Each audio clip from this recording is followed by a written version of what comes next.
General Bolden, and we remember meeting you. Actually, I think it was at a couple of ship commissioning out in San Diego, and his wife. When Colonel Bolden emailed me, he said, "Hey, listen, about bringing his father in," I said, "Well, that's like a no-brainer." And really, what I felt guilty was, why didn't I ask him before for that favor? But what I would tell you is that, and I want, who's from the G7 here? Just, yeah. So what I want to do is, I'm going to turn over to our guest speaker here. But what the G7's kind of doing right now is kind of incredible, and the responsibilities. And when I'm in this transition course, I was trying to talk up the command, I kind of focused on the G7 and all the stuff, because we stood that up from nowhere, really, with Colonel Bolden and his team.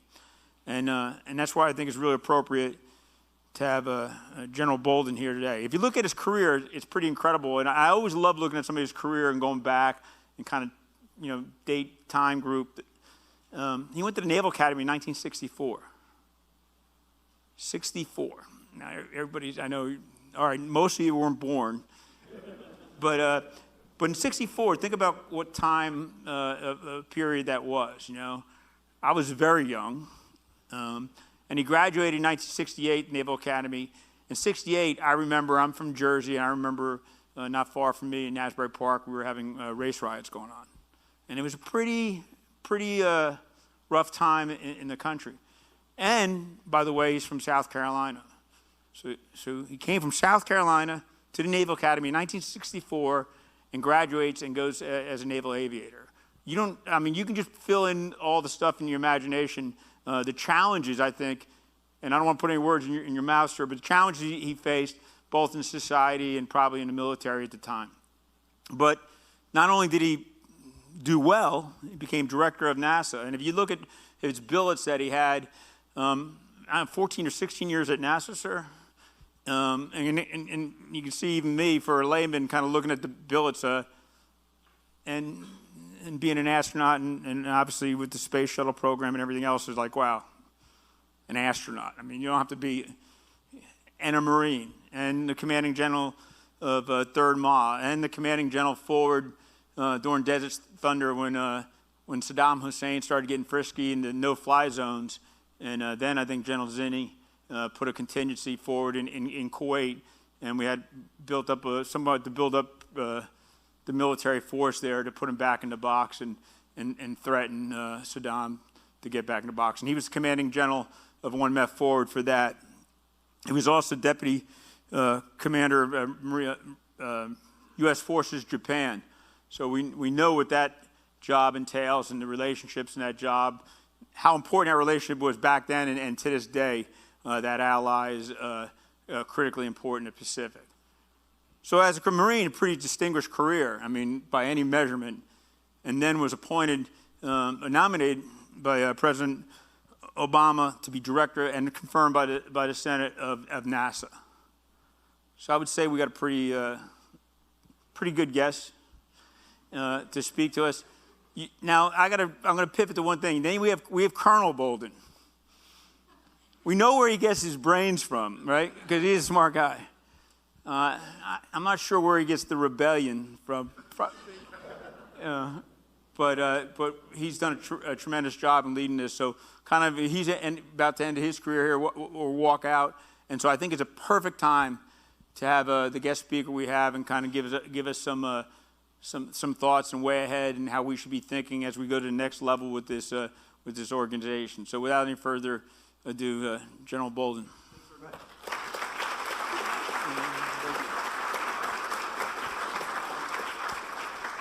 Thanks, General Colonese. Let me ask a quick question. Well, 2 rules. Rule number 1, you can ask questions anytime you want to. My son thinks that he's going to come up here and moderate a Q&A. He will, but you don't have to wait for that, because most of you who work with him or know him know that he's rebellious, so his dad is rebellious. So ask questions anytime you want to. Rule number 2 is there are no dumb questions. So anything you're thinking about, whether it has to do with it, and I really want to emphasize something. I am not here to talk about NASA. You will find that I picked NASA as an example of the topic that I want to discuss with you, but that's not my life. I spent 34 years in the Marine Corps.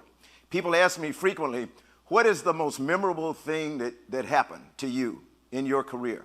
And what most people mean when they ask that, because they instantly switch to being an astronaut, what was the most memorable thing when you were in space? And I said, you got to help me here. The most memorable thing when I was in the Marine Corps or in NASA or as a civilian or what? They said, oh, just anything. And I said, well, the most memorable thing for me is actually my last 8 or 9 years in the Marine Corps. And it's when I had an opportunity to really see what young Marines are like. When I was in the first half of my career in the Marine Corps, I was like many of you. I was just a plain old snotty-nosed lieutenant who got to be a captain, and I was really happy when I got to be a captain. When I pinned on my railroad tracks, I had made it. I had made it to heaven. And my career in the Marine Corps could have ended then, and it would have been considered by me to be very successful. Because I think if you stop and think about what means things to people in the Marine Corps, if you're on the enlisted side, becoming a gunnery sergeant, you are, man, let me tell you, you are somebody. Gunny, are you a gunny? Am I telling the truth? So now you will probably be Sergeant Major of the Marine Corps one of these days. But you will look back and you will tell young Marines, I remember when I made gunny, man, I was somebody. And it's just the two ranks that people think of when they think of Marines are captain and gunnery sergeant. And so I just wanted to make captain. I didn't think I'd get there because I was rebellious. I picked the name Che for my son when I was a lieutenant, a young lieutenant at Cherry Point, North Carolina, going through A6 training and all that kind of stuff. And my call sign is Panther. And all you got to do is think of what the general said when I grew up. So people say, where'd the call sign come from? I said, well, my favorite animal is a panther, and then I don't go any farther. So, but you can fill in the blanks. So that's just kind of the way I am. But let me ask you a question. Why are you here? That's a question. So it deserves an answer. So somebody, what brought you to this session today? Help me understand. And then I'll know where to go. Because I have a purpose for being here, but my purpose may be crosswise with why most of you are here.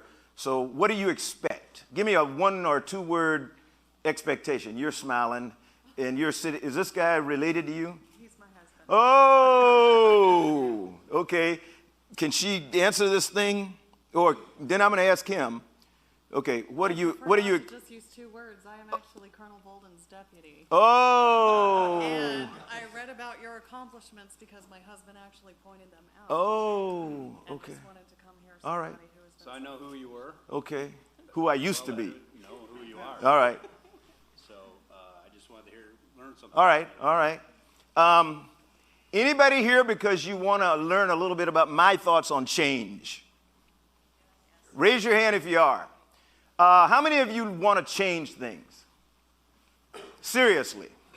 How many of you are willing to go through the pain in the ass to change things? How many of you are willing to stand up to the ridicule and harassment that you will get if you really want to change things? The commandant, the current commandant asked me one time, he said, why do people resist change so much?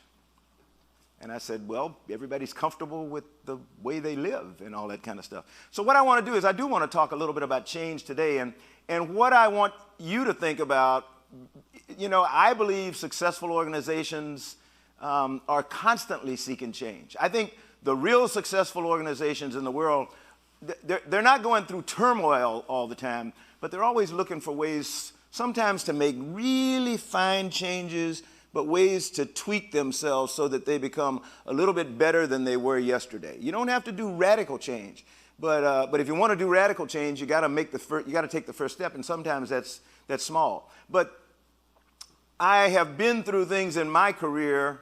General Colony's mentioned, 3 careers, so that's probably right. And now I'm in my 4th, which is trying to be a retiree, and I'm failing miserably again. But these are 4 instances where I was smacked right in the face with the realization that if we wanted to make things better, or we wanted to make things different, or if we wanted to survive, we better change. The first one up there is NASA post-Challenger. I flew my first flight in January of 1986. 10 days after I came back to Earth, my son doesn't remember it very well. He remembers it because it changed his whole outlook on life in NASA. Before that, I think he and my wife and my daughter, his sister, they loved being in NASA and all the excitement of going down to Kennedy Space Center and all that stuff. And then 10 days after I came back, we lost Challenger. And all of a sudden, life changed for them and their attitude toward what I was doing. We also recognized, those of us who were in the agency at the time, boy, if we don't do something to change, we are done. I mean, they are never going to let us fly shuttle again. And we think we have a really good vehicle, so we got to figure out how we change. And the biggest change we had to make was cultural. It was not hardware. We knew what had caused the accident. We knew how to fix it. What we did not know how to do was change our culture, how to get people to talk, and how to give people the freedom to speak truth to power. You hear that term, it is an overused term that frequently we're afraid of, but I guarantee you, almost every major problem that an organization has is the failure of people to speak truth to power. People who know we have problems and will not say a word. I highly recommend a book to you called I feel like Secretary Perry right now. Some of you don't understand that. But it's a book on the anatomy of how accidents occur. And it's the normalization of deviance. It's a book that was written to help explain what happened to NASA with the Challenger, but it is a book that talks about any organization that goes through failure. It's where we know something's wrong, we refuse to speak up, and so all of a sudden things turn really bad, and it's because we've just sat around and watched it happen, the normalization of deviance. It's pretty good. Second thing that happened to me was I was sent, when I left the space program, after his sister graduated, the next week, we reported for duty to the United States Naval Academy. Anybody in here a Naval Academy graduate? Okay, one. What class? Huh? Oh, so you're 93. All right. So nobody from 95 through 98. So I didn't have any of you while I was there. But some of you may be familiar with the cheating scandal in the electrical engineering exam. It rocked the Naval Academy. I mean, it rocked the Naval Academy, and we realized we had to make some significant changes, and many of them were cultural changes just in the life of the Naval Academy. We were really fortunate in that there was a 4-star admiral by the name of Chuck Larson, who had been superintendent there before and agreed to come back out of retirement and take over as the superintendent again. And at that time, former Commandant General Mike Hagee was assigned to head up a new department called the Department of Character Development, and that began the remaking of the culture at the Naval Academy so that we would hopefully not ever have that happen again. Then I left there and I went out to 3rd MAW, and the BRAC of 1995 hit. Now, I think everybody in here knows what BRAC is. A lot of people say, boy, we need another BRAC. Be careful what you wish for. The BRAC of 95 hit, and it said, okay, you're going to close Marine Corps Air Station El Toro, you're going to close Marine Corps Air Station Tustin, and you're going to move all your Marines down to Miramar. And you're going to throw the Navy out of Miramar, Fightertown, USA, and send them up to the desert. And everybody thought, okay, that sounds pretty easy. Man, did that require some change on the part of the Marine Corps. People did not want to put helicopters and fixed wing together. People didn't want to move to Miramar. They didn't want to move away from Orange County down to that crazy San Diego, you know. So you go from one bastion of conservatism to another bastion of they don't know what they believe in. And people just didn't want to do that. So we had to figure out, how do we do this? And then lastly, I came with President Obama about halfway through his first year to become the NASA administrator. And he had already decided, but he just needed somebody like me to shake my head saying, yeah, that's a really good idea, that it was time for us to retire the shuttle. Nah, that wasn't really his decision. The decision had been made in 2003, 2004, after we had our second space shuttle accident, we lost Columbia. And the Columbia Accident Investigation Board said, by 2010, phase out the shuttle, retire it, finish the International Space Station, and then move on and come up with some other way to explore, but utilize the ability of American industry to get people to and from space. So that was what President Obama inherited, and I came in as the NASA administrator, and my first budget said, okay, NASA, we don't want you to worry about human space flight anymore. We want you to give all the money to Elon Musk and people like that, and you just go build an engine and be happy. And so I kind of said, I agree with some of that. You know, we probably need to help commercial industry, but as far as NASA being out of human space flight, I don't agree with that at all. I think we need to try to figure out a better way to do what we're doing. So that was a major change that NASA had to undergo, and it took every bit of my whole 8 years as the NASA administrator, and we're still going through that transition, but I think it's something that has been done pretty well. So with that in mind, that's what I want to talk about. Why do you want to do what you want to do? What's something you want to do? What's something you want to see change? What do you do? What's your job? So I'm a contractor with Okay. Yeah, you're in the G7. G7. So you're a thinker. Yes. And my son let me go. He has to correct me all the time, Deputy. I love to say my son heads the Office of Innovation and Disruptive Thinking. That just sounded, did you help him come up with that? No, sir. You did not?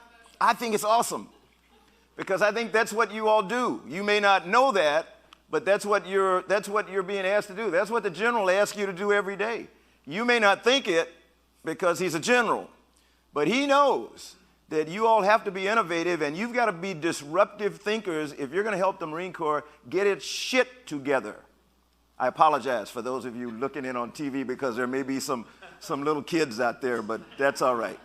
I apologize. Okay. What do you want to do? What do you want to see done? One thing. One thing. Specifically to the Marine Corps? Yeah. And then I'm going to ask you why. Just continuing to get the message out about different priorities that are out there and telling it in a creative way. With facilities, or I'm learning stuff here, facilities or installations or... Because at the time, sir, it kind of always is a moving target. Okay. How about you? Any one thing? I want to transform the way we use our physical environment to make people within our organization. Why? Because it increases happiness, it makes people more invested in the work that they do, and it gives them the avenue to be innovative. Do you know that in the UAE, they have a Minister of State for Wellness and Happiness? Happiness and well-being. That's the official title. They felt that was really important, and so they have like a secretary of happiness and well-being, because they think it's that important. That's why NASA does what it does. That planet, everything they do, whether it's in aeronautics or science or human space flight, is to make life better on that planet. Guess whose planet that is? Huh? Ours. It's the only one we got. I mean, I want to go to Mars. We want to go back to the moon. We want to do all kinds of stuff. And a lot of people say, well, we need an alternative place to live. Don't believe it. That's it. Any place else, it's expeditionary. Marines will love going to Mars, but it'll be just like any other deployment we do. You know, you'll get there and you'll want to be home. That's the way Mars is going to be. I want to go to Mars. I really do. And I think human beings should go. We need to go. But I want to go because I want to figure out what happened to that planet that made it so dire right now, and how can we stop that from happening to our own planet? Because there are some natural mechanisms that happened to Mars that made it what it is today. It used to be sort of like this. We know that. That was billions of years ago. So you got to know why you want to do what you want to do. That's a little bit closer look at our planet. And I will tell you again, how many of you can see the very thin blue line between the blackness of space and what we call Earth? Guess what that is? Huh? That's our atmosphere. When it goes away, guess who goes away? We do. People use the term fragile. I hear astronauts talk about it all the time. When they look back at Earth from space, they the first thing that comes to their mind about how fragile our planet is. Crap. The planet has been here for billions of years. It's seen the dinosaurs go and come. You got to remember who the fragile things are. It's us. So if we want to stay around, we need to take care of that thin blue line. And that's what some of you do over here, or some of you try to think about what should we do about fuels, and what should we do about the installations and how they're powered and all this other kind of stuff, because if we're not careful, that's going to go away and then we're not going to exist. The other thing I learned, I've never seen the planet from that first view I gave you. You got to go, to the moon at least or something to see it from that. So this is my perspective, and this was when we deployed the Hubble Space Telescope. So that's from about 600 kilometers above the Earth, 400 miles, which is nowhere in relative terms, but still far enough to see a lot of stuff. We live in one ocean. We got a lot of names for different parts of it. We are a water planet. We live on one ocean. It's got these little bodies of land that stick up in there that we frequently call continents if they're big enough. The other ones we call islands. Some of you lived on some of them, like Guam and, Okinawa and stuff like that. But we're a water planet. Throw junk into the ocean in Okinawa, and one of these days, it may be months from now or maybe weeks from now, it'll wash up on San Diego. So we live on one ocean. We have one atmosphere. You can't subdivide it, and you can't figure, okay, this is mine, I'll take care of this, you're on your own. There are a lot of countries in this image. Anybody see a border? Okay. They don't exist. They're in our head. The differences between people, they don't exist. They're in our head. And we pick ways to help emphasize them. Skin color, eye slant, your doggone dialect. We pick ways to make ourselves seem different. We're not. Scientists tell us that 98% of us is all the same. There's about 2% that makes you unique, or you unique.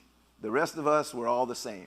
And so looking back at the planet gives you a feel for that. So why do you want to do stuff? You have to figure that out, because if you really want to make a difference, you got to pick something I'm being extreme here, but former President Obama, he's a president, so he's a president. President Obama, in talking to some of the young Democratic congressmen a few weeks ago, told them you got to pick one policy for which you're willing to lose your job. You think being a congressman is important, but if you want to be effective, you got to pick one policy for which you're willing to lose your job. Marines in uniform, or those of you who have been in the uniform of our country, no matter what it is, people tell you all the time, and you kind of slough it off, you got to be willing to die for something. So wearing the uniform, I think you know that very well. You raise your right hand and you say, I do solemnly swear that I will support and defend the what? Constitution of the United States against all enemies, foreign and domestic. We are being strained because everybody doesn't understand the first couple of sentences of the oath that we take. There is no mention of any person anywhere in our Constitution. I do solemnly swear that I will support and defend the Constitution of the United States against all enemies, foreign and domestic. It's what makes us so unique from any other country on the planet. It really does. Just those words makes us so unique from any other country on the planet. Here is something that's really important, and it worked for you guys when you did it, so how come it didn't work for me? Do I need to do it again? One more.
video represents 50% of the people on the planet.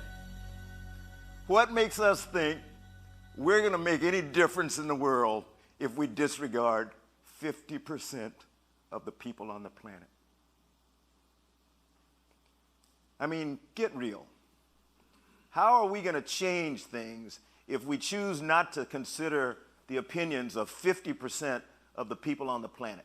If I pick on UAE because I work as an advisor to the, believe it or not, the UAE Space Agency today, which is awesome, and they're getting ready to trying to send something to Mars.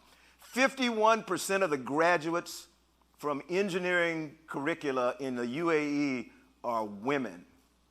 They have a Mars mission that they're hoping to launch next year. 90% of the science team is female. 90%. Why is that? Because over there, their culture just didn't think science was important. It's oil. And they're trying to transition from an oil economy to a knowledge economy. Women get it. And so women have been going to school and taking science and, all kinds of stuff. And so when they decided they were going to do this science mission to Mars, they looked around because they wanted all Emiratis. They didn't want anybody from any other country. No men available. Because they were all, those who worked, and that's not a lot, were engineers. All you had to do was go out and run an oil rig. That was life. Well, it's different now, and the women are with it. We cannot ignore 50% of the people on the planet if we want to change. That's where we live today a lot of time. There are 6 people on that today, and they have been there. People have been there for the last 18 plus years. If any of you have kids and they're under 18 years of old, they've never taken a breath when somebody wasn't living and working on the International Space Station. But it took a lot of change for us to get there. When I talk about post-Challenger, we had to decide how are we going to get things and people to and from space. So we looked at American industry. This is Northrop Grumman. Used to be a small company called Orbital Sciences, then Orbital ATK, and today it's Northrop. Who's smiling over here? Who used to work for Orbital? Your dad? No, I'm going to work for another 2 weeks. Is that right? Out at Dulles? Yes, sir. You're going to love it. Have you ever been to Wallops? Not yet. You know where it is? Yes. It's a little different. You got to go through the Confederate flags, and you got to go back to the South and all that stuff. The big sign that says, welcome back to Virginia, the heart of the Confederacy. So you got to go through that, and that's why we have a hard time hiring people to live in Wallops. But Wallops is the eastern shore of Virginia, and it's awesome. That's where people go to see the miniature horses and all that. And there's a launch pad sitting right there with all the miniature horses around, and they launched that spacecraft, not that specific one, but one like that, that's on its way to the International Space Station today, but it launched about 4:37 yesterday afternoon.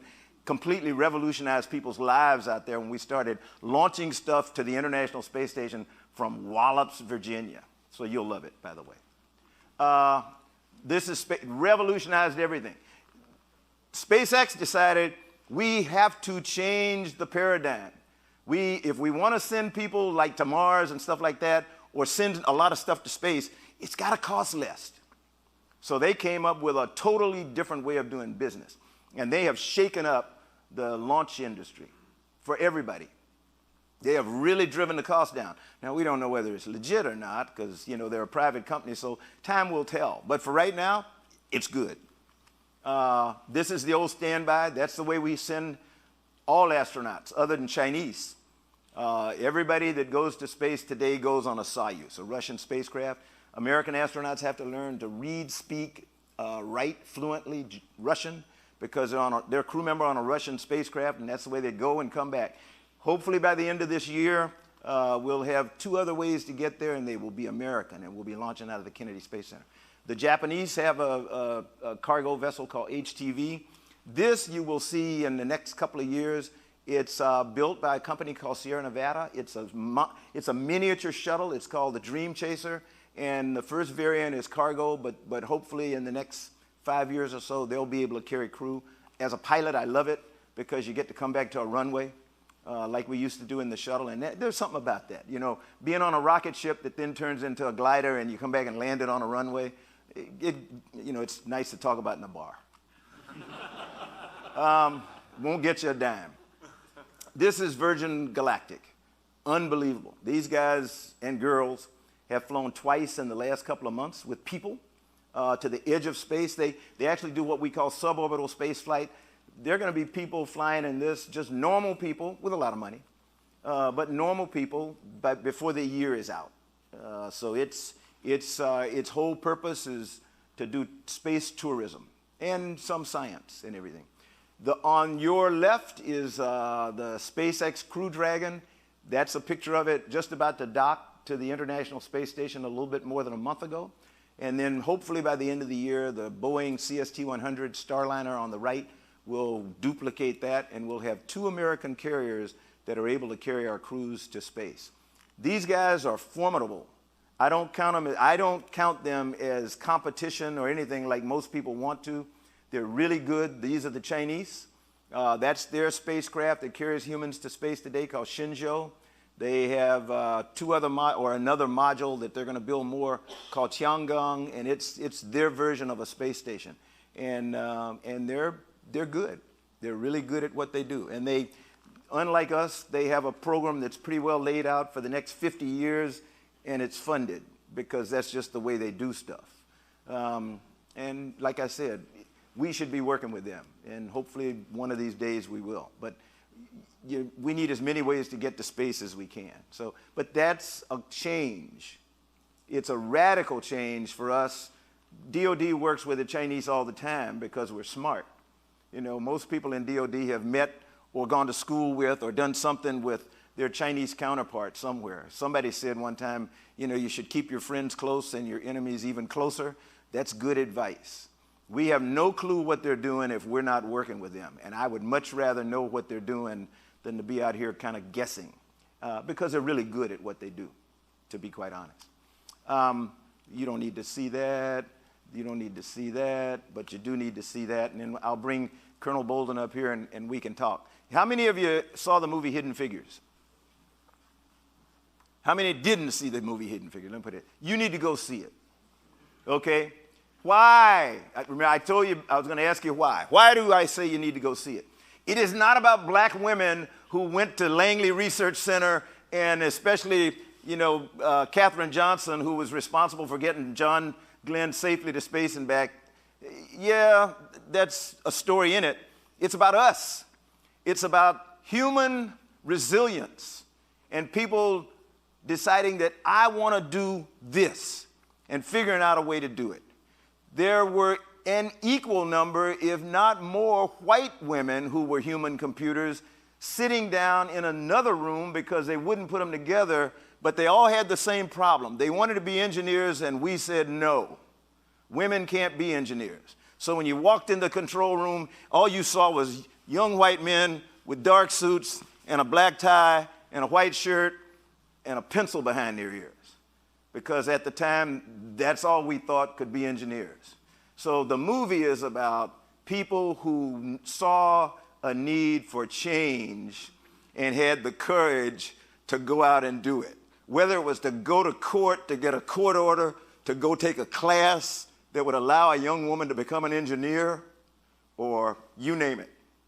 So if you're serious about change, serious about it, get ready, because you're going to get harassed, you're going to get chastised, you know, you're probably going to be ridiculed and stuff, but you've got to say, okay, speaking truth to power is really important. One of the things I did every single day as the NASA administrator, whenever I got together with a group of folk from NASA, I said, look, you can tell me my baby's ugly. I don't mind, because I've never seen a pretty baby at birth. I don't care what any mother says, you know, they're ugly. I mean, they got stuff all over them, and they're all wrinkled up and everything. And within hours, they're the most beautiful things in the world. So, you know, even ugly babies turn into really beautiful babies in a very short period of time. Tell me my baby's ugly and we can work on it. If you don't, I can't do anything about it. So if I've got a problem or we have a problem, please let me know. I am not a font of wisdom. So let your people know that. If you have people who are working for you, you are not a font of wisdom. You need their ideas. no matter what their color, no matter what their sex, no matter what their gender, no matter what their sexual persuasion or anything, if they got an idea, you want to hear it. So you got to let them know that, and then you got to try to act on it. You want to try to go to, since they didn't have a single question, I think I bored them. Oh, that's good, thank you. Okay, come on up, come on up. Okay. Let me see. Since you're in charge, I'll sit on the left. Whatever. Here you go. He's always in charge. That's probably true. Good afternoon. I'm Colonel Bolden. Please.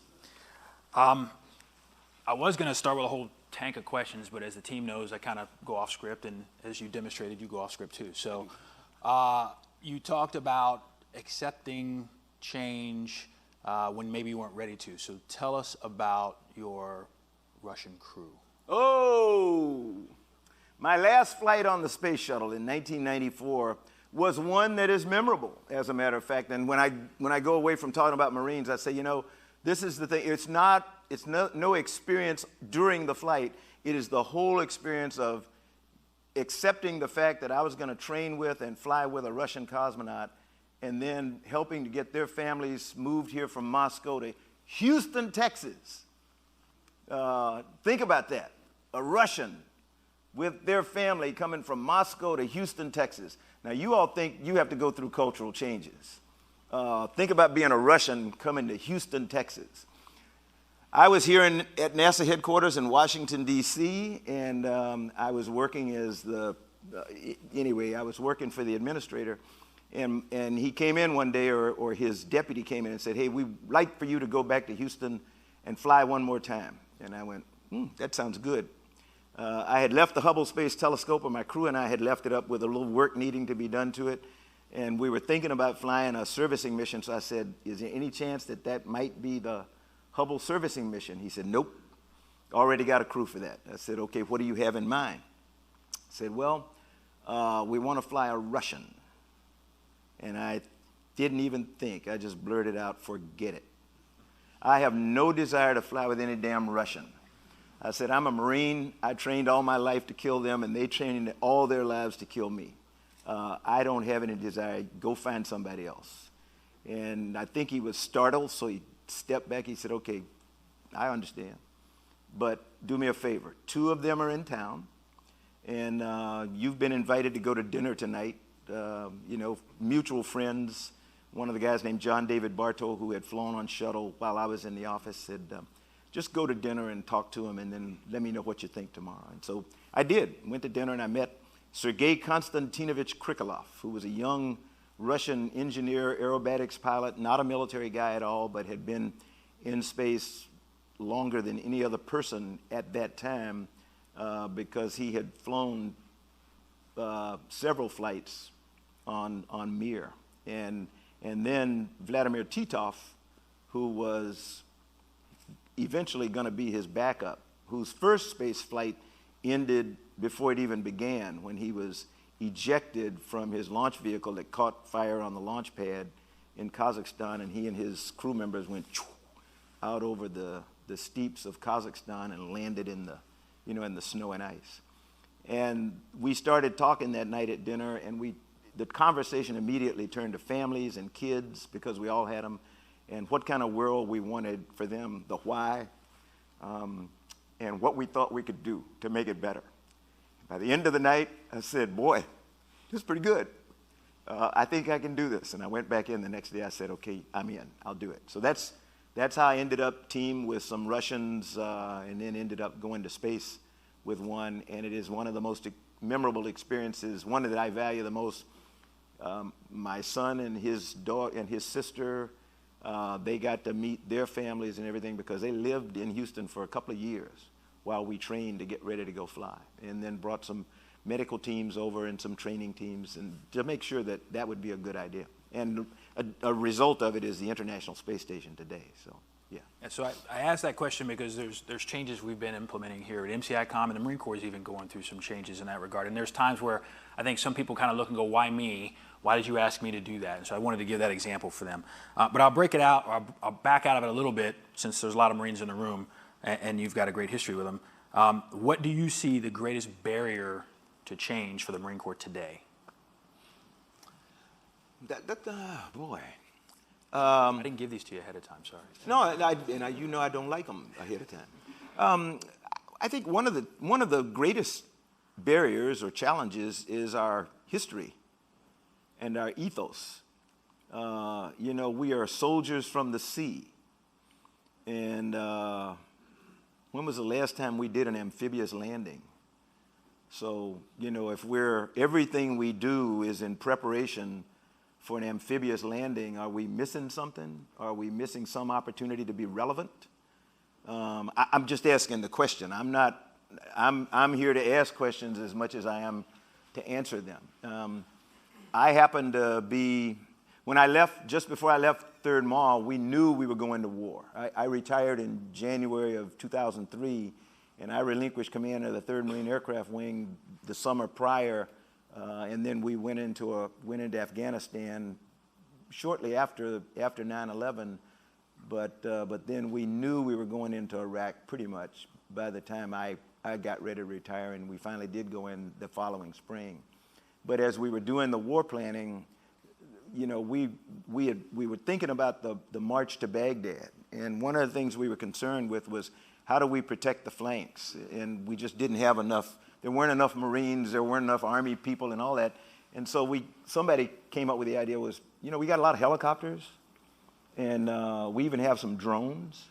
They're not as prevalent as they are today, but why don't we use, you know, modern technology to protect our flank? Why don't we, instead of putting Marines out on the flank to act as scouts and stuff, why don't we just use airborne assets? That's all we want to know is there somebody out there or is there somebody coming? And that'll work as well as having a Marine out there, and may even work better because it can see farther and stuff like that. That was a radical change, but it's kind of a way we operate today. How do you all are concerned with facilities and installations and base security and the like. And so one of the things you're concerned about is security. How do you do that?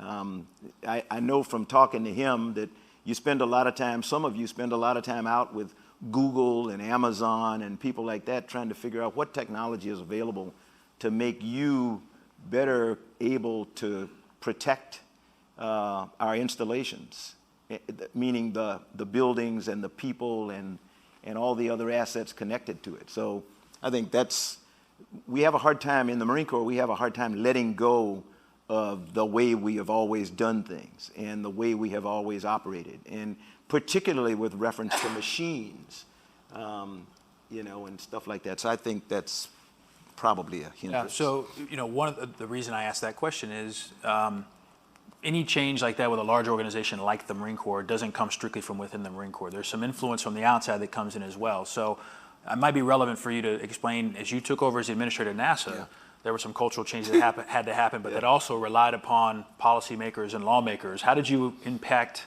and influence their line of thinking to help see your vision? One thing was my boss was the president. And so I didn't have a lot of, you know, when I came up to interview, I didn't know it was an interview to become the NASA administrator. In fact, had I really thought that, I don't know whether I would have come or not, because his mom said, don't go, because the president's going to ask you to do something and you don't know how to say no. And I said, don't worry, I promise. I will not accept anything. I will not say yes to anything. I just want to meet him. And so I came to Washington, and it took about an extra day, because he had a really bad day with Benjamin Netanyahu, the Prime Minister of Israel, the day that I was supposed to meet with him. So they asked me if I could stay over an extra day, and I met him the next morning. We only spent about 25 minutes together. He did most of the talking, and he talked about why he thought things should be and his vision and what he wanted young people in America to be able to do, and NASA played a critical role in that. And so it was a teeny bit of picking my brain, but a lot of me listening to his vision and stuff like that. And then he thanked me for coming and told me I could go home. And so I went back home and I told my wife, boy, that was awesome. He is everything you think about and all that. And she said, well, what did he ask you to do? I said, he didn't ask me anything. He just said, thanks for coming. And probably a few weeks later, I got a call saying, hey, can you come back to Washington? The president wants to nominate you to be the NASA administrator. And that's when we did talk about what we needed to do. And so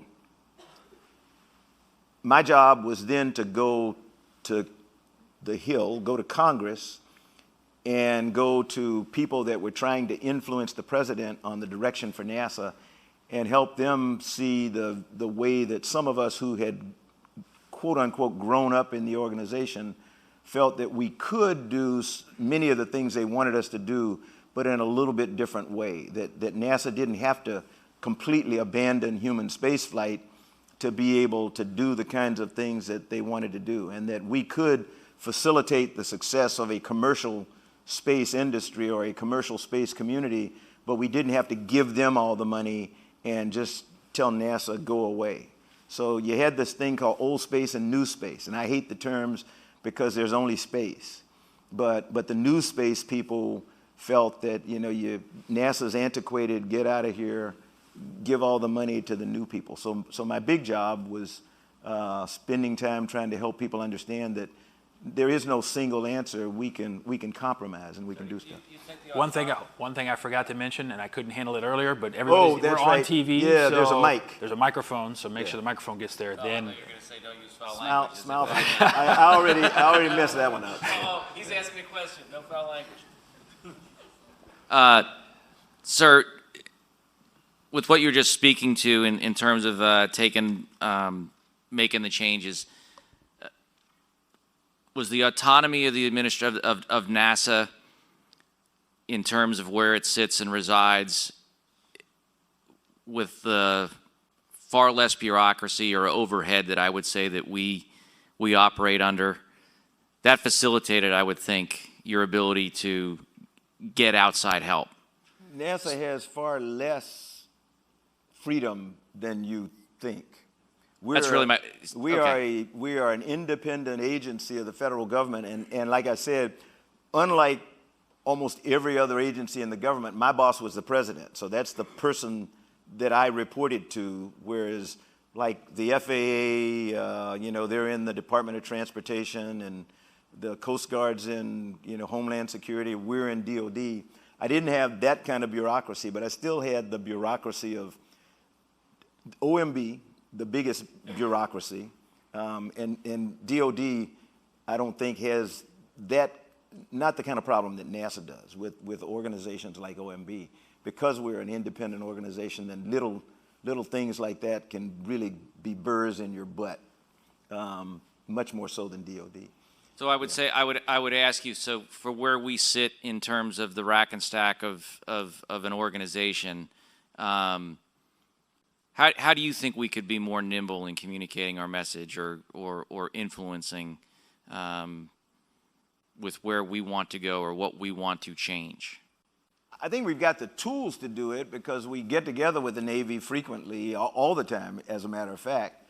And I think we've got to be a little bit stronger in stating our case, you know, how we feel we contribute to the Department of the Navy in conducting their mission, but also how do we fit into the overall joint structure? We have to be better. I use the term storytellers. We've got to be better storytellers. We've got to be better at explaining to people what we bring that's going to make everybody better than coming off like all we're looking for is to preserve the Marine Corps and we're looking for what's best for us. Sometimes we don't do that very well. We don't tell that story very well. That's one thing I think we could do better. So the follow-on to that is some of those storytellers are outside of the organization, and your boss, the President of the United States, gave you a lot of latitude to be able to try to influence those folks, but there were still some challenges in influence members of Congress, staffers and whatnot. How did you massage them to get on board with the vision that NASA is going to commercial space flight? You still want to maintain the entire portfolio. Yeah, you know, the issue is the challenge for the Commandant, as an example, is to listen to you all and come up with things that he wants to take to the Hill and convince them of what's good for the nation, not just good for the Marine Corps, but what's good for the nation. I spent a lot of time with my oversight committees, and I also spent a lot of time with people who had nothing to do with NASA because I knew that eventually you come down to a vote, and the more people that I could have that understood what it was that we did and what we thought was better for the country, the better I could be. And frequently, some of my bigger advocates on the Hill were people who were not on any oversight committee for NASA at all, but they were there when a discussion arose. So I think where's the legislative affairs, that's, nobody wants to go there, but that's absolutely essential. That's where we go to state our case and to make our arguments, because as they say, it's more than just the saying, the president proposes and Congress disposes. So we've got to work really, the Marine Corps does it probably better than most, but we've got to be able to get them to understand where it is we're trying to go. This is no knock on any commandant, but again, I think since I'm no longer in the Marine Corps, you know, the commandant's got to be willing to trust the people that he or she one of these days put in place, and be willing to take forward some of these radical ideas that you all have. But you got to keep beating. You had to go back to the tradition, of course. You know, the generals have got to keep beating on the commandant about changing things instead of trying to undermine. That seems to be, a lot of times we general officers have something in our mind that we want done, and so all we do is resist. We become the biggest resistors instead of trying to pass along what it is you said that you think is going to make the Marine Corps better. So I would say just keep pounding away at it. So a lot of the. Can I take you up on your offer to Sure. that no question is a stupid question? No So question is a I'll preface that Yeah. with give you fair warning on this one. So with what you've done and where you've been in terms of, you know, the outer frontier and space and dealing with change and innovation, how radical do you think, or where do you see the role of the installation in terms of today's engagement of warfare and threat? And what I'm getting at is do we need to, and I'm going, you know, you said you go back to the ethos of, you know, our own ethos may be a bit of a barrier to us here. Do you see, particularly with, like I said, you know, space being an engagement area these days, right? Should we be having more of a focus and looking at our installations and in terms of how they engage in today's warfare? Let me begin by saying you're getting an opinion of one. Mine is totally well, not totally, but mostly uninformed. So I will try to answer your question by thinking about NASA and how we were organized. You know, we have 9 NASA centers around the country, and each of them has their own unique capabilities, like an installation in the Marine Corps, each with its own capabilities. And what I tried to do as the NASA administrator is empower the center directors to come in and say, how can we best contribute to the mission that you have now told us on which we're going to embark, so that each of them did it. They had to be a vibrant center, and a center is like a city, just like a Marine Corps installation. So the center director is the mayor, and he or she has everybody that does everything, just like a Marine Corps installation.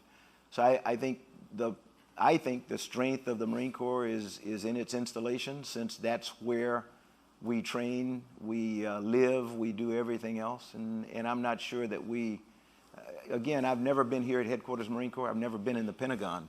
I hate well, I don't, More successful I'm than I proud to thought say you that. were, sir. Yeah, but I, you know, sometimes I wonder if we look at installations as, you know, little things we have to deal with, but don't bother me, when in fact I think they're absolutely essential to the success of the organization, because this is where we grow up and we live and we train and we eat and we do all that other stuff. So I don't have a good answer to your question. So I will kind of channel General Colonies in this regard. So the installations, there's a big shift going on with the capabilities that the Marine Corps brings to the Joint Force. And we are executing a lot of operational missions from our Marine Corps installations that a lot of people don't know about. And from that perspective, that's going to change people's perspective as to what we do. But, you know, to tie in what the chief was asking as well as what I was asking previously, you know, all those outside influences have got to be made to see that those changes are happening and understand them. But a lot of that's going to come back to the people that you have on your team. My team that I have here often hears me talk about Jim Collins in the book Good to Great, and he talks about getting the right people on the bus. But just as important as getting the right people on the bus, it's getting the wrong people off the bus. How were you able to do that in those various organizations you had, taking into account that those missions were changing very much like we're talking about the Marine Corps mission changing. I will admit, I am not a good person in terms of culling out the bad fruit. So my predecessor was really good at it. My predecessor, both in the Marine Corps and in NASA, I came behind two people, both of whom some of you will know who I came behind in the Marine Corps, but I came behind people who were really good. They were ruthless at culling out, bad fruit to a fault, because frequently the bad fruit was just somebody who disagreed with them. But I think it's incumbent upon us to, when you do fitness reports, fitness report time is not the right time to try to help somebody develop. The right time is, okay, fitness reports are done, I'm going to start right now. And it's being critical but commendatory all the time. People can't change it. Like I said, people can't make their baby look better if they don't know that you think their baby's ugly. And the sooner you tell them, the better off they are. So give them a chance to get better by telling them up front so that they have some time to do that. I wasn't really good at that, to be quite honest. I hated, and it never changed. I retired after 34 years in the Marine Corps. One of the reasons I was happy to leave NASA and the Marine Corps, not happy, but one of the things I knew I would never have to do, well, I thought I wouldn't, was tell somebody when they weren't doing well. That is one of those very, very difficult but critical things that we have to do, again, if we want to change, if we want to affect change, is to be fair to people and telling them when they're not doing well. So I don't know whether that answers your question. And then you give them the option to get off the bus. But that means you got to talk with them about what is an option. If the option is just you're on your own. I don't want you on the team, you're on your own. We've got to be willing to try to help them with transition. We've got to be able to help them find another place to go. One of the things, if you look at the country today, mines are not coming back. We all know that. Hard industry is not coming back. We all know that. But that's not good to somebody if that was their livelihood for all their life. How do we? I didn't talk about this. How did I get people to do what we wanted them to do at NASA when we underwent this radical change? I tried to tell them where we were going to be. I tried to give them a story of what we were going to look like at the end of this very difficult period of time. And I said, but we can't get there unless you help. You've got to help me get this wagon where we want to be. We know where we want to be. We know what it looks like. We just don't know how to get there. So we need for everybody to pull together and help us get there. That, for some people, that was good. They were good to go because they liked challenges of doing things and doing things differently. For others, they didn't like it at all, and they fought all the way. But I found the vast majority of people really wanted to get on board and help make that change. But you got to tell them what it's going to look like when you get to where you want to be. You can't just say, we're going to change. I don't know what it's going to look like. You've got to have a plan. Sir, man, I'm not going to get through my questions, am I? Go for it.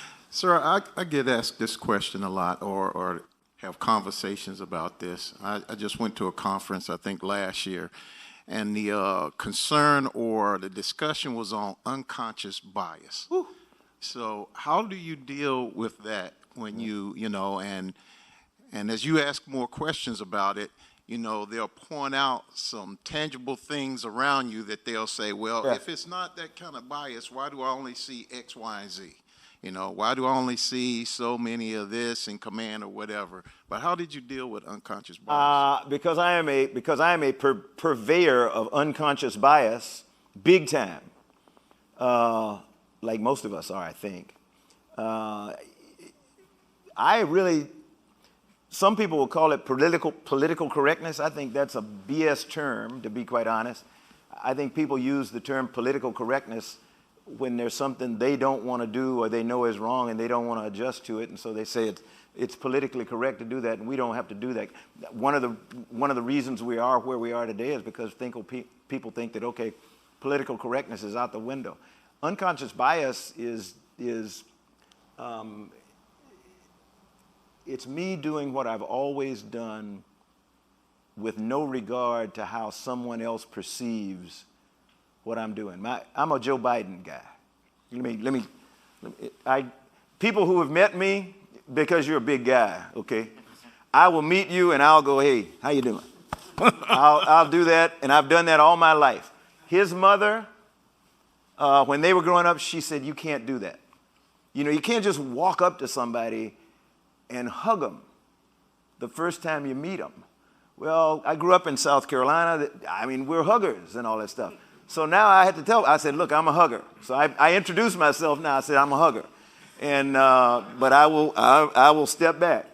I had no clue, I mean, that I might be offending somebody or I might be rubbing somebody the wrong way just because I'm doing what made me think that I was really reaching out to people and doing stuff. We who are, you're like me, you're a black male.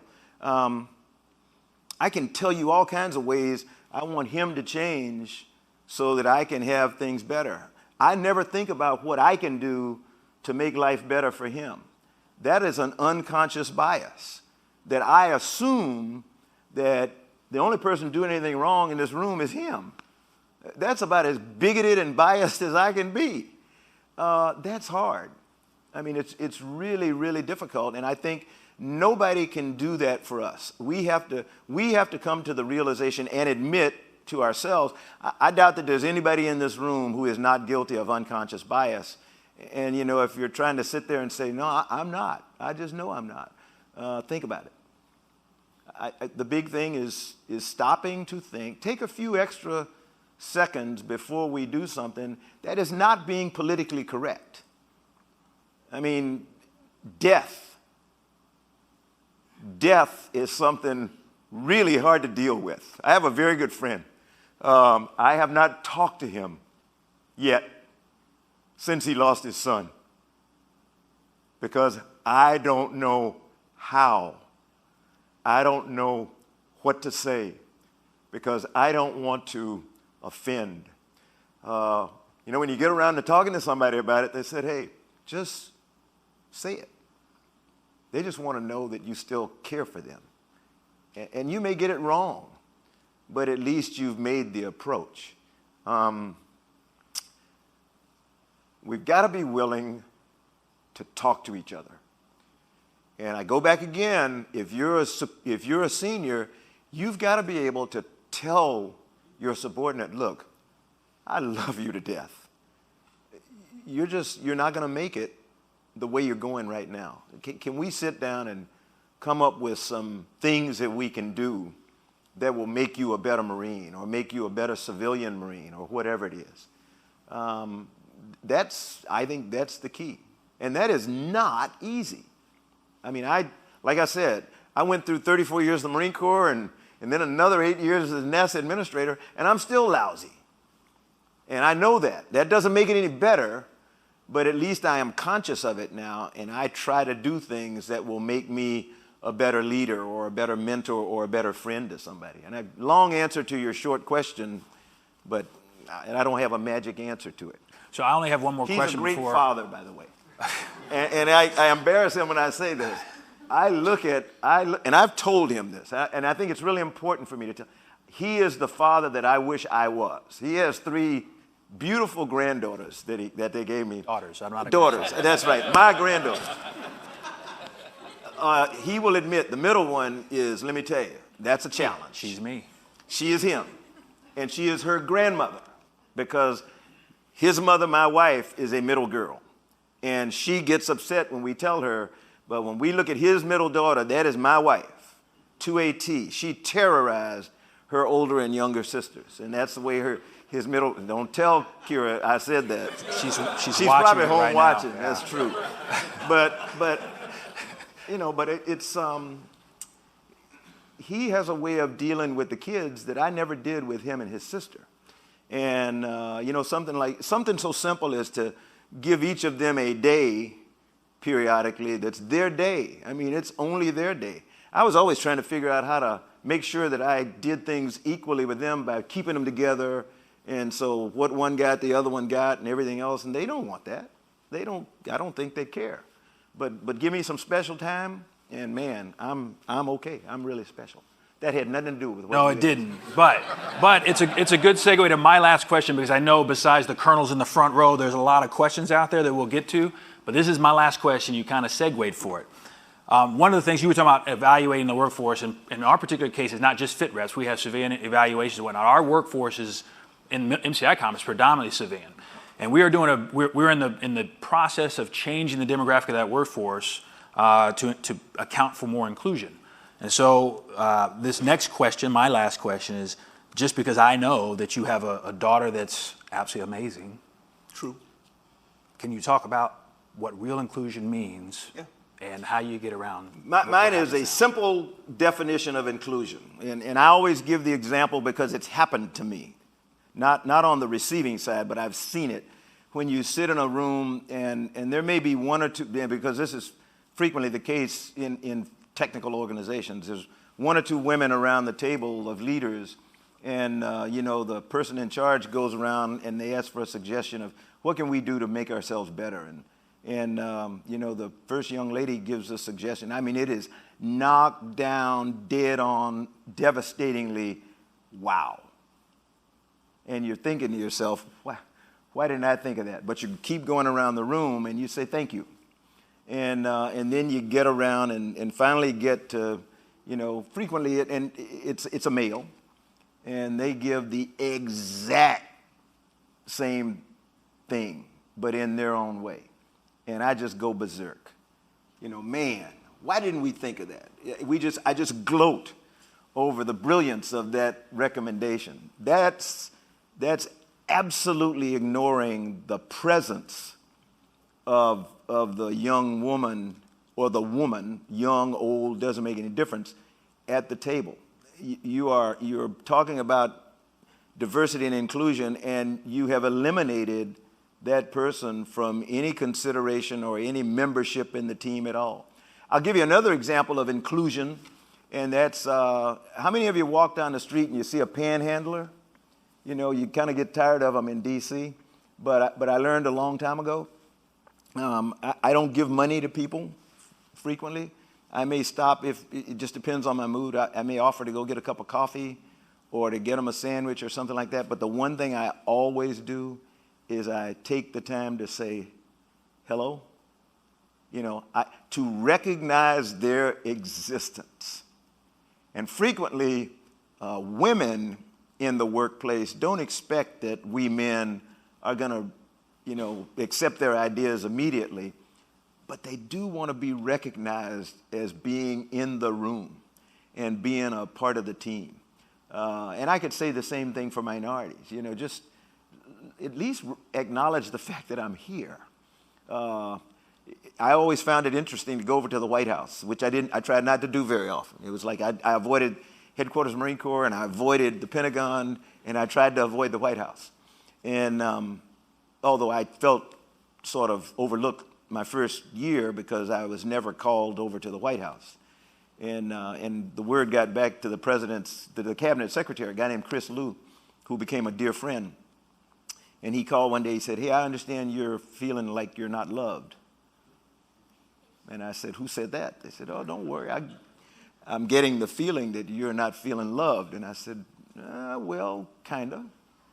And he said, "Come over and have a cup of coffee." So next morning I went over to the White House, and he took me into the White House mess, and we sat and had a cup of coffee. He said, "Now, what do you feel is happening? Why do you feel neglected?" I said, "Nobody ever calls. Nobody ever says you're doing okay, you're not doing okay." He said, "Trust me, you don't want to get a call from over here." He said, "If you get a call from here, if I call you, the president has recognized that something that he wants you to do is not getting done. So be happy that you're feeling not loved." And then he made, that was okay. And then he said, "We don't do people well." And I went, holy jeez. How can that be? How can, the office of the president not do people well? That's the only job here. So that was one of the things we agreed to disagree on, as to whether or not doing people well was a responsibility of the office of the president. And I think doing people well is a responsibility of everybody. So your question on inclusion, we have to do people well. And we have to let every single person in the room know that I recognize you're here. I understand that, you've probably got some really good suggestions. If I don't get to yours today, find me, send me a note, do something, because I really do want to hear your idea. And then take the time to acknowledge that idea, if it's with a tweet or an email or something, just like you do the panhandler on the street. Even if you don't plan to consider the idea, at least let them know you heard it. And it's just not an idea, I think, whose time has come or something. You acknowledge that. That's what I think of when I think of inclusion. Okay. Letting people know that they exist. So we have 2 mic holders that are going to come around. There's one and the other. So what we'll do is raise your hand, and I'll call on you when we get to it, and the microphone is required. Before I ask Jack Sauter to ask his question, I'll explain to you why I knew he was going to talk about what he's going to talk about, why the questions went the way they went. We are an organization of change. And if you look around the room, you'll see that there's not a whole lot of commonality other than the fact we all are going towards that same mission. And that was what he was kind of pointing out with his time at NASA and with the Marine Corps, is that it doesn't really matter why you're here, it's that you're here to do the job that we've been asked to do. So, Jack, what is your question? First of all, I just want to say thank you so much. It's truly exciting to have you here today. I'm an amateur astronomer and just space geek, so this is really cool for me to listen to you. So, a 2-part question. Okay, will I see somebody land on Mars, a human being, in my lifetime? Yes. And second of all, why is it worth it to go to Mars when we have issues like global climate change, poverty, world peace, so on and so forth? Why is it worth all the expenditure of all that money to do something that's not really going to help all these people that need help? And the premise of your question is really wrong, and that is that it's not going to help. Remember when I showed you the 2 pictures of Earth, one the globe from, it's actually a satellite called Discover that's 1.5 million kilometers from Earth, and looking back, and it's a climate change, actually it's a climate, it's a climate change research satellite. It's mistaken to not understand that the reason we go, the why of sending humans to Mars and robotics, exploration and stuff, is because we do want to make a difference here on Earth, and we do want to make this planet better. And the more we can understand about an asteroid or about another planet, since it all started from the same thing, it'll give us a better hint at what we can do for this planet. A lot of people say, hey, look, things are going to happen. We can't do anything. Yes, we can. We can do a lot. And we can figure out what happened to Mars that makes it as barren as it is today, and we can say, okay, how much of that could have been avoided had what could have changed that would have made that different? And that's the way we look at exploration of other planets and other things in the solar system, is what's the long-term effect that happened to that we can try to turn around here on Earth?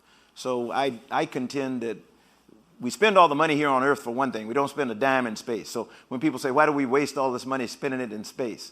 It all gets spent here. So that's one premise that's always wrong. But the big thing is that the answer to our why is make life better here on Earth. Everything that we do on the International Space Station today in terms of human research, Scott Kelly on there for a year. We do genetic research today.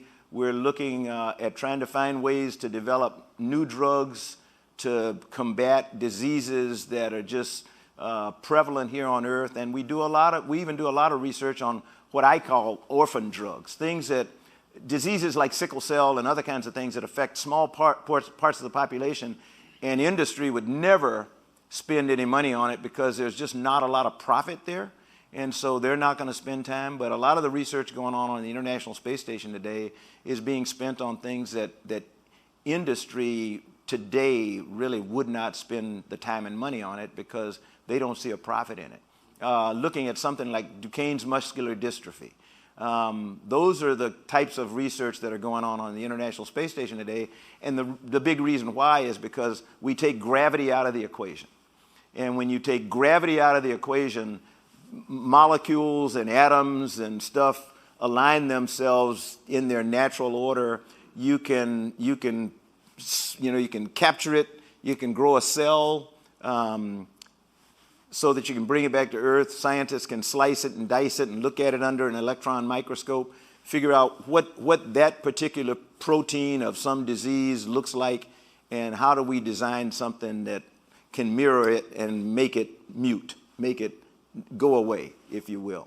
So that's the kind of stuff that's going on, and that's why I think we spend the time and money in doing that, and I think it's invaluable. So I think the premise of the question was not correct. Another question. I think premise was actually right on. Thank you for answering. Okay. Who's next? That's the answer I was looking for. Thank you. Yeah. He's a defense lawyer. Oh, you're an attorney? Oh, man, okay. Here's one here. Good chaplain, how are you? I missed that.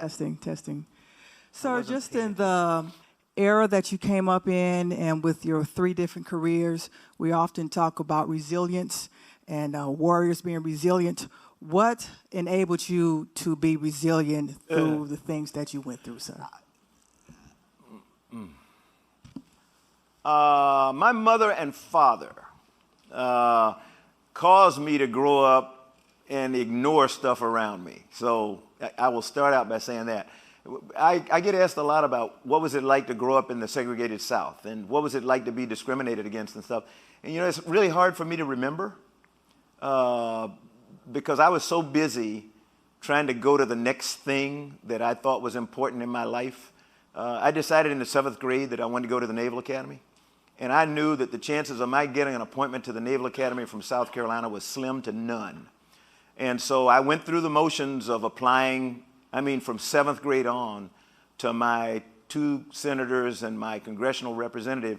But I also made sure that every year I wrote to the Vice President of the United States because every kid is eligible for an appointment to a service academy from those 4 sources. Every kid in the country can get an appointment from their two senators, their congressional representative, and the Vice President of the United States. If they happen to be your child, they also are eligible, like he was, for a presidential appointment. And I knew that, and so I figured, okay, there's no way in the world I'm going to get an appointment from South Carolina, but maybe the Vice President will consider appointing me. And so I did that, and every year I get a note that said, hey, too early, right back when you're a senior. And as it turned out, my senior year, November 22nd, 1964, one of the darkest days in my life, President John Kennedy was assassinated. And the guy that I was counting on giving me an appointment to the Naval Academy became president. And so my chances of going to the Naval Academy went from at least halfway decent to like now non-existent. And so I did the only thing that I could think of. I wrote a letter to the president, who was Lyndon Johnson. And I said, Mr. President, it's me again. You know, this guy that you kept telling. I did. I said, look, I know you told me before I'm too early, but I just wanted you to know who I was so you will recognize this name. Never heard from him. But I got a visit from a Navy recruiter within weeks.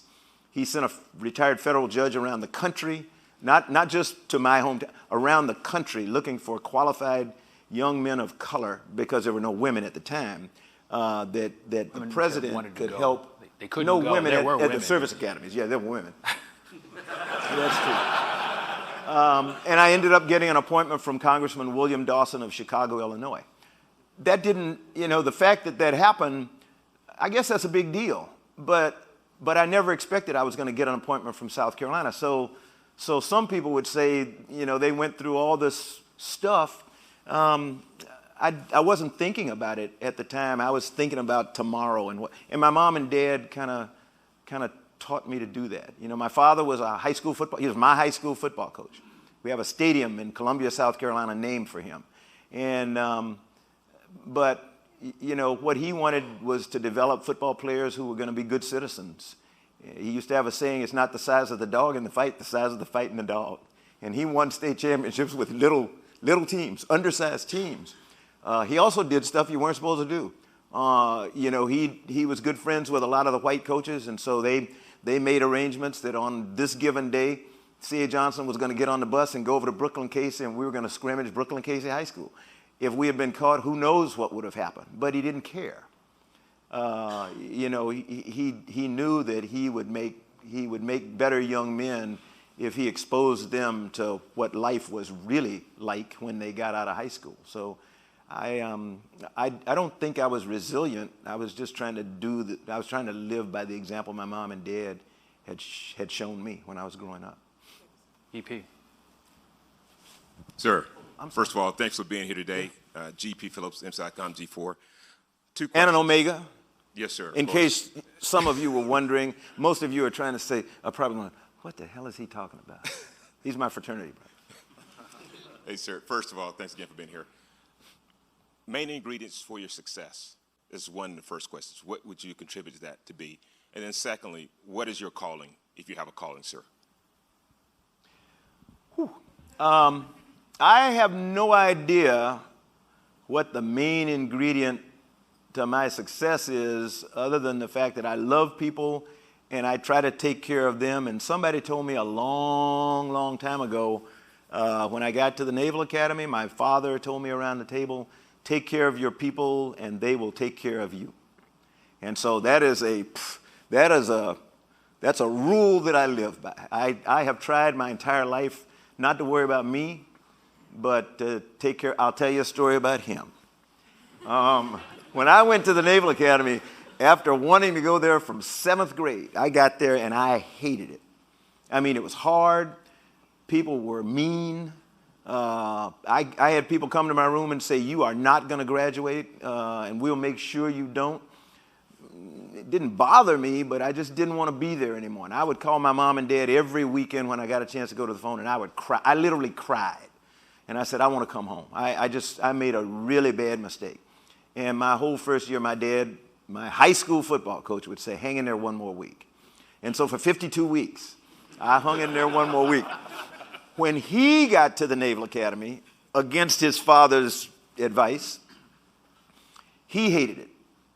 And so when he called, Still do. Well, you'll get over. I didn't have the heart to say hang in there one more week. And the only thing I could tell him was, look, when you hang up, go back into the company area, find somebody who is having a more difficult time than you are. Because I can guarantee you that somebody else is having a tougher time than you are. I know that somebody is having a tougher time than you are. Help get them through tomorrow. Help get them through the next day. When I meet his classmates today, people who were in his company, almost all of them say, you know, I would have never gotten through the Naval Academy. I'd have never gotten through plebe year had it not been for your son. Because he helped me decide that my desire to leave was just not in my best interest. Now that's from somebody who didn't want to be there, but was looking, and that's the only thing we've tried to teach our son and daughter, is take care of other people and they will take care of you. So I guess that answers both questions, maybe. I don't know. Yeah. Hey, good afternoon, sir. Yeah. Captain Mike Robinson. I just had a real quick question on, you have the full spectrum of being the military side and the civilian side, and given a lot of the political stuff we're hearing now, what are your thoughts on the militarization of space? And where we're going I think with it's a bad idea, and I usually don't answer that question because it's not my, I recognize the fact that when I talk to people, and most people see me as the NASA administrator. So they see me as the immediate past NASA administrator. And I think it's inappropriate for the NASA administrator to be talking about what DOD ought to be doing. But with that in mind, with my military hat on, I cringe when I think about the militarization of space for a very simplistic reason. And it has nothing to do, and when I talk about, everything's subtle. And everything's nuanced. Yes, we do need to have a military presence in space via satellites and ways to do surveillance and all other kinds of things. That's not what I'm talking about. But as a military person, when we talk about building up a force, quote unquote space force, the next thing is going to be how do I use this space force that I have? I think it's Madeleine Albright was having an argument with, I think it was Bill Cohen. I can't remember who, the Secretary of Defense at the time, in front of the president. And it may have been about Kosovo, may have been about going into the Balkans. And she said, why the hell do we have a military if we don't use it? People, military and civilian, look at us as, a tool that can be used. And some believe it should be used more often than not. I think many of us who have worn the uniform or wear the uniform recognize the fact that if I go to work, if I go to real work and go do what I was trained to do, there's been a failure somewhere along the way. There's been a breakdown in diplomacy. Something's happened that didn't go right. When you go to war, that means somebody upstream from you didn't get the job done, because now we are relying on the only thing we have left, which is combat.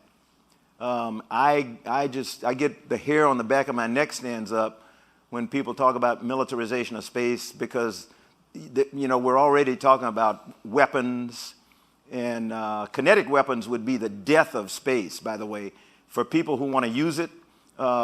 We've seen that twice now. We saw it when the Chinese launched an ASAT, an anti-satellite missile, several years ago. Debris still kind of rains down through the orbit of the International Space Station, and we literally have to move it now and then just to avoid it, being hit by some of the debris.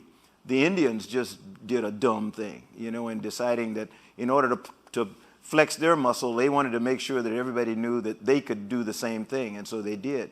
That's not a good idea, because there's enough debris in low Earth orbit where we happen to operate, and we don't want to start putting it in mid-Earth orbit, and especially not in geosynchronous orbit, where a lot of the big satellites happen, the really critical satellites happen to be. So I get nervous when people talk about militarization of space. And I think that's where the Space Force will eventually lead you. I think the Air Force answer, the DOD answer, at least the interim answer, sounds like a good thing. It's like they want to make it like the Marine Corps and the Department of the Navy. So it will be under the Secretary of the Navy, separate branch and all that kind of stuff, and it'll do this. The question I have to ask myself, I go back to my why. Why?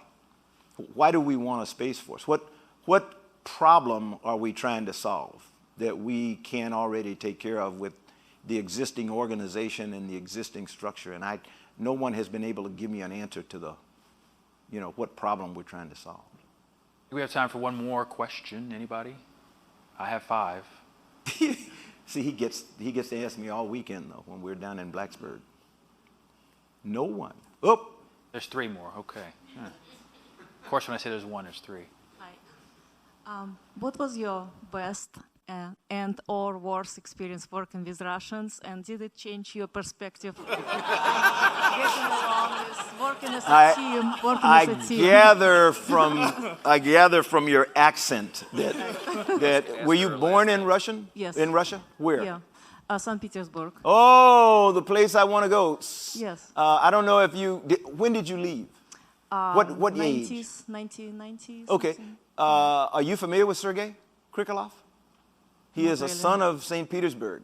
Mm-hmm. When Sergei went to space on his, it was actually his last flight on Mir, he was a citizen of, what was it called?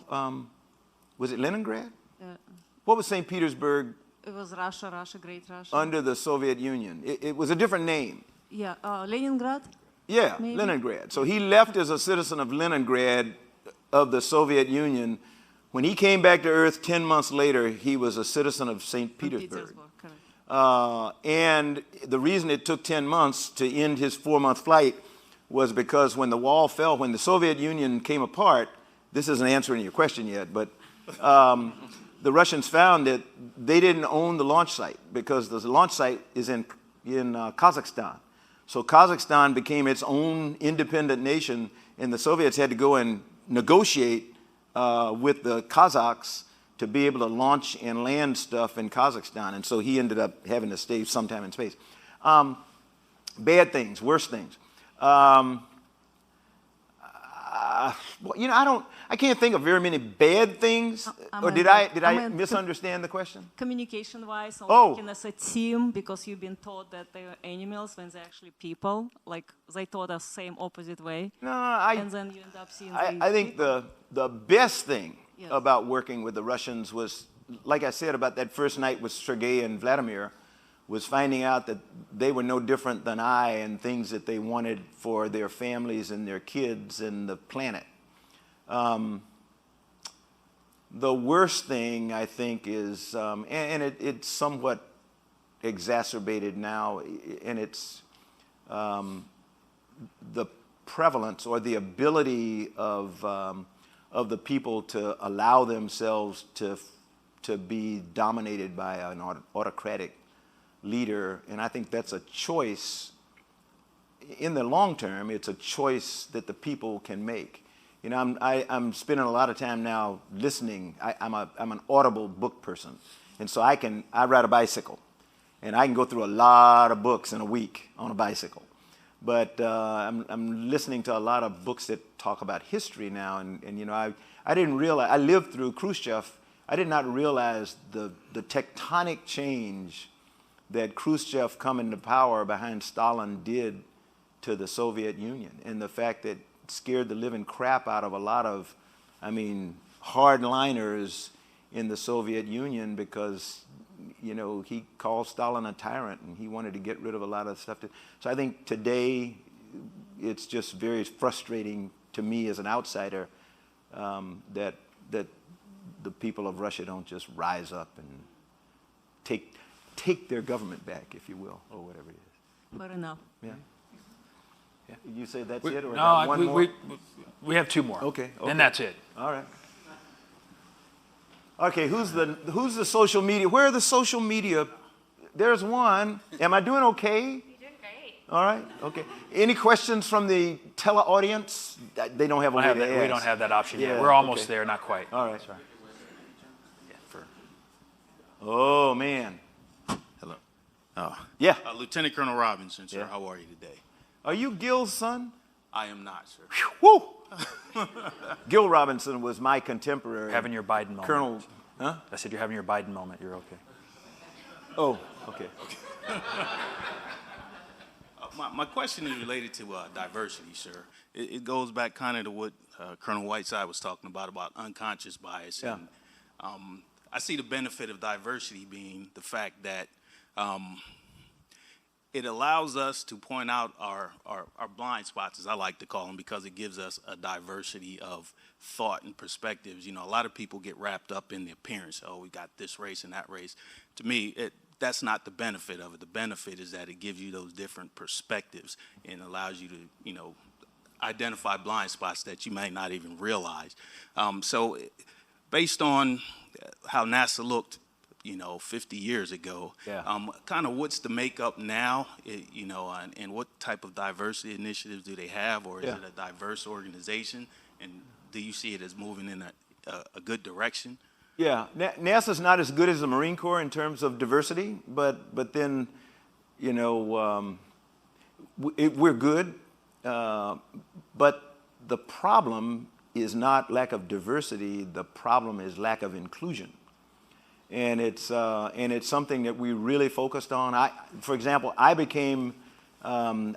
created diversity champions, the concept of diversity champions in the agency. And so every one of the 18,000 employees in NASA knew that their diversity champion was the NASA administrator. I was the diversity champion. I was the person who was going to stand up and say, look, we have got to change. We've got to give everybody voice. And inclusion is critically important. So diversity alone, you know, you look around the Marine Corps. The Marine Corps is about as diverse as it can be. It's not very inclusive. How many female commandants have we had, or how many black commandants have we had? Or I look at the Naval Academy, my alma mater. We're getting ready to. I've had this discussion with everybody but the Secretary of the Navy so far. We're getting ready to have a year that's unlike any year before, when there will be no Marine in the top 4 leadership positions at the Naval Academy. And I asked the question of the superintendent last week: what kind of message does that send to the Marine Corps? And you know, but that's the battle between the Navy and the Marine Corps. That doesn't answer your question. NASA's good at diversity, not very good at inclusion yet. We have today, there are 2 women who head 2 of the NASA centers. That's good, but not good enough. We have no women other than the Chief of Staff in what I call the A suite at NASA. That's not good at all. And I don't blame the administrator, because the administrator actually tried to get a woman as his deputy, but was, you know, said no way. by the White House, the White House as a building, by presidential personnel. So we've got to be, just like unconscious bias, we've got to be conscious to lack of inclusion. And diversity and inclusion is hard, and it does not happen. I used to tell my employees all the time, it is something about which you have to be intentional. When you hire, you have to go out and you have to look for people who don't look like you and bring them into the organization, or people who don't talk like you, or people who didn't grow up where you grew up. And you hit the nail on the head. Diversity is not about color or religion or any of that stuff. It's about thought as much as anything else. We're not in competition with anybody today in space, not government to government, but boy, because we compete for ideas and then we come together and try to execute what we agree on as an idea. The competition today is among the commercial guys, the industry, and it's big competition, which is good. I don't know whether I answered your question. That was good. Thank you. Yeah. Thank you very much, sir. Last question, Tyler. Thank you for being here, sir. And this question is, if you want to respond with no comment, I'll completely understand and no pressure at all. I very seldom have no comment. Okay. Do you think that overt contact with extraterrestrial life will happen sooner rather than later? No. And did everybody hear the question? I don't think we'll, to be quite, now there is one astronaut that I know of, Jim McDivitt, who was an Apollo astronaut. Jim McDivitt is on record as having said he actually had an encounter with an extraterrestrial, and I'm glad you used the term extraterrestrial and not alien. Alien is it's a non-meaning word. But when you talk about things that may not be here on the planet, extraterrestrial is a good word, life that's not on this planet. We are definitely going to find life off this planet. No question in my mind, and we're going to find it real soon, I hope. And that's going to be in the form of microbes. Probably find them on Mars before we find them other places. The big moons of a lot of the outer planets like Enceladus and Europa around Jupiter, Titan around Saturn, they're water moons and they're covered with ice. And scientists are convinced, as am I, that underneath those ice crusts are oceans that are probably teeming with microbial life. That's a good thing, to be quite honest. And it's a good thing because if we're going to go to places like Mars, we've got to be able to make food. We've got to be able to make building material and stuff. And microbes are amazing at what they enable us to do. We've worked with folk at Stanford University right now in the School of Engineering, and they've made something called BioBrick, where they take certain microbes, little bugs, and they put them together with lunar soil, samples that they got from the Johnson Space Center or Martian simulant, and it makes incredible concrete. Really strong and the like, using the microbes as the glue, if you will.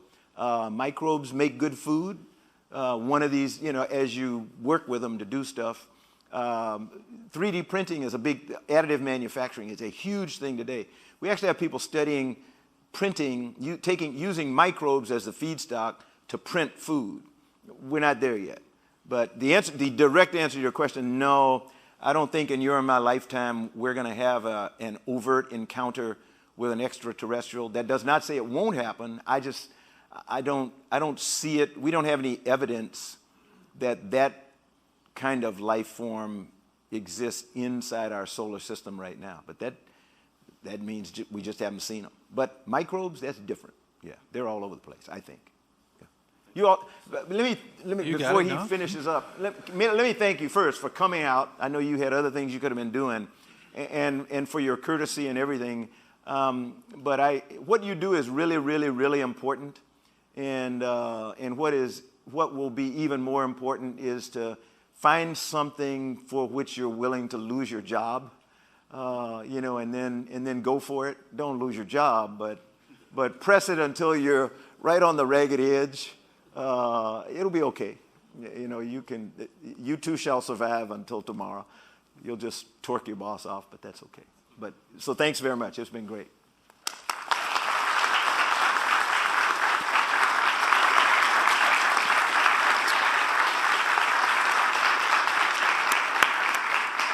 So I will get the opportunity to thank you on the 4-hour car ride to Blacksburg tomorrow. But on behalf of General Colonies, who had to go back to a previous engagement, thank you very much for coming out and sharing your experiences with us.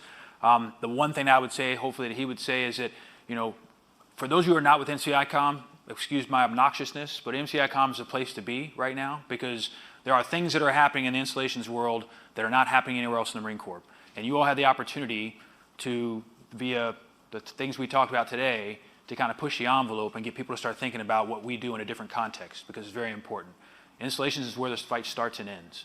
And so that's why what we do is a very important thing for us to do. So again, I want to thank you for coming out. I want to thank you all for coming out. And I think we'll be here for maybe 5 or 10 minutes if anybody's got any one-on-one questions. But all right. So anyways, thank you all very much for coming. Appreciate it.